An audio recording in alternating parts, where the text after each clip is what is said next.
এর থেকে খারাপ আর কি হতে পারে। 28শে ফেব্রুয়ারি আমাদের লাভ অ্যানিভার্সারি, আর তার ঠিক দুদিন আগেই আমি পড়ে গিয়ে এমন ভাবে চোট পেয়েছি যে আমার পা ভীষণ ফুলে গেছিল। আমি ঠিক করে হাঁটতে পর্যন্ত পারছিলাম না। জোর করে কষ্ট করে হাঁটার চেষ্টা করছিলাম, কারণ তার দুদিন পরই আমাদের দীঘা যাওয়ার প্ল্যান ছিল। ভেবেছিলাম সব নষ্ট হয়ে গেছে, কিন্তু জীবনে যখন সঠিক মানুষ থাকে তখন যে কোনো পরিস্থিতি সুন্দর হয়ে যায়। একটা কথা সবাই ঠিকই বলে, ভালো সময় ভালোবাসতে কিন্তু সবাই পারে, কিন্তু যে তোমার খারাপ সময় তোমার হাত শক্ত করে ধরে রেখে তোমাকে মায়ের মতো যত্ন করবে, ভালোবাসবে, তেমন একজন মানুষকে জীবনে পাওয়া সত্যি ভাগ্যের ব্যাপার। আমার এই খারাপ সময় আমার ভালোবাসার মানুষটা প্রতি মুহূর্তে আমাকে এভাবেই যত্ন করেছে।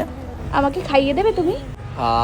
এই যে সুন্দর করে মায়ের মতো করে ভাত নিয়ে খাইয়ে দিচ্ছে। তার গানে সেই চিঠি যত লেখা থাকে একা একা, সেই গানের না শোনা সুর আঁকা একা একা, ছুঁয়ে যায় তবু কখন এসে।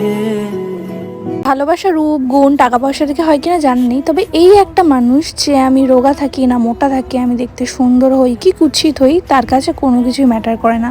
সে সমস্ত পরিস্থিতিতেই আমাকে সমানভাবে ভালোবাসে, যত্ন নেয়।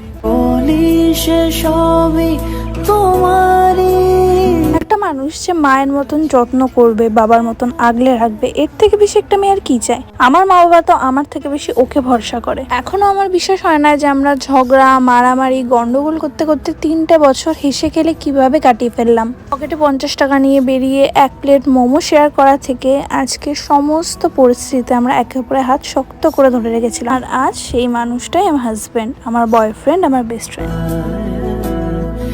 মানছি অ্যানিভার্সারিটা আমরা যেভাবে প্ল্যান করেছিলাম সেভাবে কাটাতে পারিনি, তবে তুমি পাশে থাকলে সমস্ত দিন সমস্ত মুহূর্তে এভাবেই সুন্দর।